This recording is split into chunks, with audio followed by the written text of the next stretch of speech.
أهلا بحضراتكم مشاهدينا. من خلال فقرتنا حلوة يا بلدي النهاردة هتعرف أكتر على راس سدر.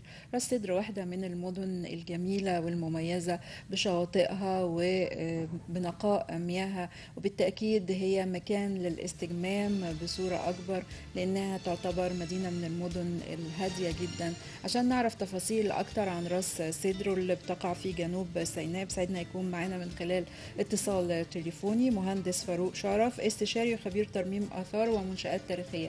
أهلا بحضرتك يا باشمهندس. اهلا يا استاذه نوع، ازاي صح يا فندم؟ أهلا بحضرتك. وهنروح لجنوب سيناء وتحديدا راس سدر، واللي يعني بيكون في إقبال كبير عليها في فصل الصيف والمصايف لأنها من المياه الجميلة اللي بيستمتع بيها كل اللي بيزورها. نعرف أكتر عن تاريخ هذه المدينة وسبب التسمية براس سدر. اولا راس سدر ديت من اجمل المدن الساحليه في جنوب سيناء، وبتقع على الضفه الشرقيه لخليج السويس، وبتبعد عن القاهره في حدود 200 كيلو يعني. وده طبعا بيجعلها مثاليه للرحلات القصيره زي عطلات الاسبوع مثلا، بيبقى عباره عن يوم واحد عوده، ذهاب وعوده يعني. المدينه حضرتك بتاعت راس سدر دي بتتميز بموقعها الفريد اللي بيجمع بين سحر البحر الاحمر وهدوء الصحراء، طبعا اضافه الى الطقس المعتدل معظم ايام السنه.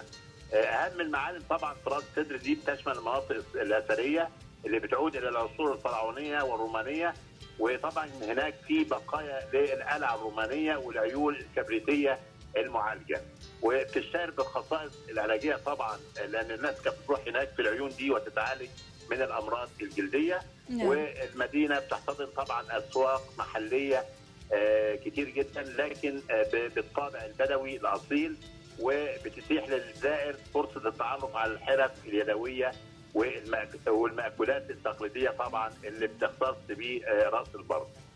حضرتك بقى بتمتاز راس البر دي بشواطئ راس سدر. راس سدر قصدي الاثنين زي بعض.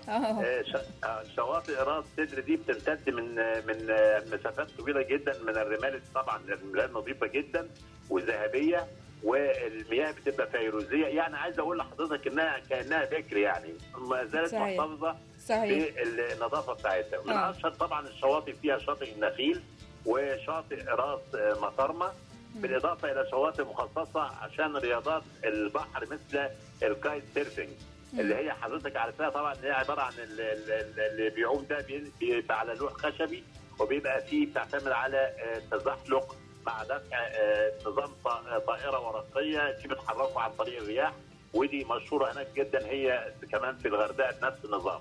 المياه هناك حضرتك بتمتاز بالنقاء والهدوء، وده بيجعلها مناسبه للسياحه والاسترخاء والاستكشاف تحت سطح البحر. لازم طبعا اقول ان في طبعا شواطئ عامه زي شاطئ بس راس سدر العام، وده قريب من وسط المدينه، وعشان كده بيبقى مزدحم في ايام العطلات. في كمان شاطئ ابو صيره، وده على اطراف راس سدر، وعشان كده بيبقى اكثر هدوء والمياه نقيه وصافيه، لكن الخدمات هناك بتبقى قليله جدا. في حضرتك بقى شواطئ المنتجعات اللي هي السياحيه، وفي منتجع باراديس، وبيعتبر طول الشاطئ فيه حوالي 1400 متر، وده مياه حضرتك صافيه مناسبه للسباحه والغطس الخفيف. في كمان شاطئ منتجع هانيسدا، وده من اشهر مواقع الكايت سيرفنج العالميه، يعني بتحج لها ناس كتير جدا من الدول الاجنبيه، وبيعتبر منطقه سياحيه عالميه. في شواطئ كتير جدا زي شاطئ منتجع مون، وده برضه متميز بحكايه الرياضات ديت بفعل الرياح لكن معظم الشواطئ بتتميز بانها شواطئ رمليه، بعيدا عن فكره الصخور. مثلا الشواطئ الصخريه اللي موجوده في شرم الشيخ، راس سدر تقريبا كلها شواطئ رمليه. شواطئ رمليه بس الرمال خفيفه جدا، يعني قصدي نقيه جدا، وكانها ذهبيه يعني، مش لكن هل في سبب للتسميه او لدينا ما يدل على سبب تسميتها براس سدر؟ والله راس سدر ديت يعني علشان هي كانت واخده حيز من يعني واخده، يعني بتميز بسدر بانها المرحله اللي هي كانت فيها الحضاره الرومانيه، يعني من الحضاره الرومانيه بدات تاخد الصدر لوحدها كده، عشان كده سميت راس سدر. راس اللي هي واخده حيز من مياه البحر الاحمر الهادي. نعم. يعني نتمنى أن كل المصطفين يستمتعوا بمياه راس سدر الجميلة وشواطئها، وتكون أيام سعيدة يقضوها، وكل أماكن جميلة. يعني صحيح راس البر كانت المقصد في سنوات سابقة، لكن دلوقتي بي في تنوع وفي أماكن كتيرة المصريين بيروحوها، خاصة جنوب سيناء. راس سدر تعتبر المقصد الأول أو أقرب مسافة لو حد عايز يستمتع بمياه البحر الأحمر في جنوب سيناء، بتكون هي وجهته قبل كمان شرم الشيخ ونويبع ودهب اللي موجودين.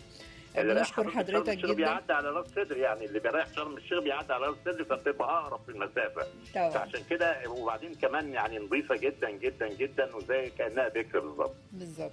بشكر حضرتك جدا مهندس فاروق شرف، استشاري خبير ترميم اثار ومنشآت تاريخيه. شكرا لحضرتك. شكرا. مشاهدينا فاصل ونرجع مع حضراتكم نواصل فقرات.